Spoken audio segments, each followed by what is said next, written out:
Welcome to the Mindful Spark. My name is Dave, and in this video we'll be covering the mindful story from week 3 of Reclaim Your Past, Reset Your Future series.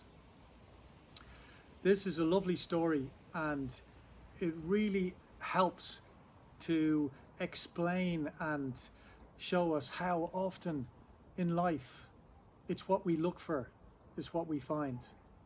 And this story is called The Town Up Ahead. So on a quiet road there was a petrol station, and a car pulled up, and while filling their tank they asked the petrol attendant, "Excuse me, what's the people in the town like up ahead?" And the attendant said, "Well, what were the people like in the last town you were in?" "Oh," said the man, "they were horrible. They were grumpy, they were mean, they were nasty, they had no time for me. They were just unpleasant." And the attendant shook her head and said, "Oh, I'm terribly sorry to say, but they're exactly the same in the next town." And the person grumbled to himself, got into his car and drove away. And several hours later, another car pulled up, and the driver got out, and while filling their car, she asked the attendant, "What are the people like in the town up ahead?"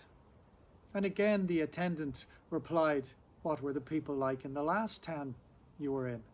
"Oh," said the woman, "they were wonderful, beautiful people. They were kind and generous and loving, and it was a pleasure. I'm really sad to be leaving them."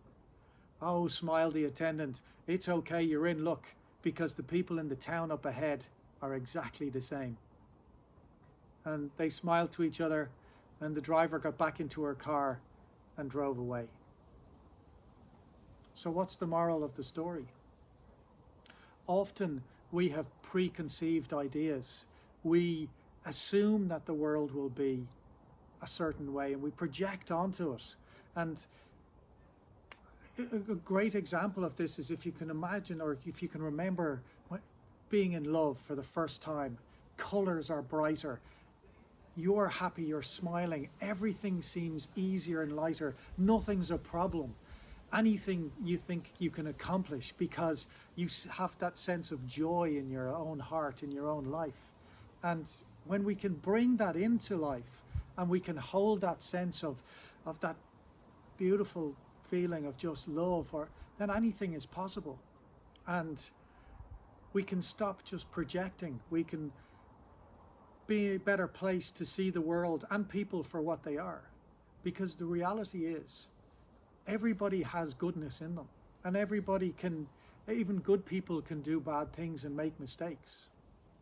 Life is often not just black and white, but it's often shades of grey. And as we can sit back and just begin to see what's really there, we get less affected by our own bias and our own preconceived ideas of how the world should be, and we become more open. I hope you like this story. Thank you.